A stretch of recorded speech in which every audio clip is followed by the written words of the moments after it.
Well, welcome back again this week. Agenda 21. It's something that has come to the attention of many people around our country, and as a result, many local citizens have done what they can to get rid of Agenda 21 out of their communities through the ICLEI organization that their council or commission belongs to. Now, because of this knowledge about Agenda 21, the forces that mean to rule us through this process have started to change the names. They've started to change the name of ICLEI, for instance. They've started to change the name of Agenda 21 itself. I have in my hand, and I'll tell you how you can get a copy for yourself, Transforming Our World, the 2030 Agenda for Sustainable Development. And basically it's saying that, well, we need to hurry this process along. We've got to get things done by 2016, 2020, and most assuredly by 2030. In other words, it's not an Agenda 21, the 21st century anymore. It's actually over the next couple of decades. And so in here, you start to read what they have to say about what they're trying to do. And they'll say things that are very contradictory, that cannot exist side by side. And it's full of glittering generalities about eliminating poverty and sustaining the world and on and on and on. And if you extend the lines on these things, it means total government control. Now, check your calendar. If you're watching this week, check your calendar to see what date it is, because the first part in the declaration, the introduction, number 1, says this: "We, the heads of state and government and high representatives, meeting at the United Nations headquarters in New York from 25 to 27 September 2015, as the organization celebrates its 70th anniversary, have decided today on new global sustainable development goals." Now, unless I'm mistaken, that's a month away. So they've got this all ready to go. All they're going to do is get together for wine, women, or some end song, and then issue this.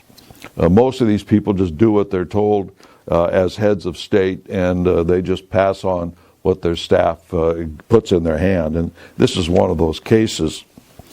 We are committed to achieving sustainable development in its 3 dimensions: economic, social, and environmental, in a balanced and integrated manner. So they want sustainable development in economics. Now figure that one out. If they control the situation so much they can control the economy, that is no longer freedom. That is no longer free enterprise. Social. In other words, they want to change society. And anybody's government is based on the society that put it together. If that society changes, then the government changes. And so Karl Marx knew, as I've said before on these broadcasts, he always called for a social revolution. He knew that society had to change in order to make communism, socialism successful. And then they talk about the environment. But a couple of other things that are in here, just just to fill you in. It says, it is guided by its purposes and principles of the Charter of the United Nations. It is grounded in the Universal Declaration of Human Rights, that sort of thing. So these declarations of human rights, as I pointed out in my book, International Merger by Foreign Entanglements, on page, for those of you who have a copy, on page 112, it says in these areas where they're giving these rights, in other words, our system is based on the idea that God gave us our rights. Therefore, nobody can legitimately take them away from us, particularly government. The UN and the way it's set up through its charter and its Universal Declaration says we give you the rights. We guarantee you these rights. And they say things like this. Freedom to manifest, everybody has the right, this is Article 18, by the way, of the Universal Declaration from the UN. Everyone shall have the right to freedom of thought, conscience, and religion. But then it asserts this: freedom to manifest one's religion or beliefs may be subject only to such limitations as are prescribed by law and are necessary.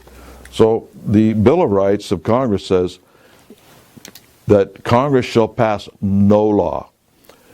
These are your rights. They come from God. Congress may not interfere, period. The United Nations says, yes, you have these rights, but we can regulate them, basically is what they're saying. And so it's the same with all of this. They talk about freedom, they talk about independence, they talk about equality and all the rest of it, as long as they are in control. And so there's a number of things in here. A lot of it's very, very interesting, but I don't want to bog us down too much. It says that economic growth is essential for prosperity. Duh. This will only be possible if wealth is shared and income inequality is addressed. This can only be possible if wealth is shared and income inequality is addressed. Ladies and gentlemen, this in a nutshell is socialism. That's what it is, pure and simple when you read these things. Again, it's done in such a way that they're glittering generalities, but when you think them through, you realize, oh my goodness, they really mean to control everything. In Article 29, they say, we recognize the positive contribution of migrants for inclusive growth and sustainable development. Now, what is migration? What has migrants got to do with sustainable development? You see, if you start analyzing these sentences, they make absolutely no sense. But basically what they're saying here in the following paragraph is, we support migration for a particular purpose, and that's to break down the societies all across the world. If you've got people coming and going as they wish, then society in every country breaks down, and it all becomes one huge world society controlled out of the UN. There's more. It says we need to have control of the oceans, seas, freshwater resources, forests, mountains, dry lands, in order to control dust storms and land degradation and drought. So now I guess they're becoming God. If they can control drought, nobody's ever been able to do that yet. So when you start analyzing these things, they lay before themselves impossible tasks. But they promise these tasks to some sort of solution if you just give them more control and more control over your forests and your lands and the oceans and everything else. And yet they say things like this: we reaffirm, in accordance with the Charter of the United Nations, the need to respect the territorial integrity and political independence of states. Well, you can't do that if you've got to control the oceans and the rivers and the forests and everything else. You lose your independence and you lose the political integrity if you allow migration, right? If they say we need migration, open-ended, all over the world, that means that ultimately you're going to lose the political independence of your country. It's that simple. So there's a lot of contradictory things in here, but it's a clue of where they're going. And I'll end up on this one. The scale and ambition of the new agenda requires a revitalized global partnership. A revitalized global partnership. You know all these trade partnerships that they're talking about? This is what it's all about. That's what they want, is a partnership under the United Nations. And if you go to these treaties and agreements, you'll find that that's the case when you start to look at any agreement we've made since the end of World War II. Now, this is how you get a copy for yourself. And it's sustainabledevelopment.un.org/post-2015/transforming our world. And this is all one long URL to link to where you can pick up a copy of this and download it on your own printer. And I'm leaving it up here so that you can write it down. This is a very important document. When you start to really analyze what they've got in this thing, it's a total dictatorship over all of us, all of our lives, our governments, everything. If they can control the economy, what does that do to your business?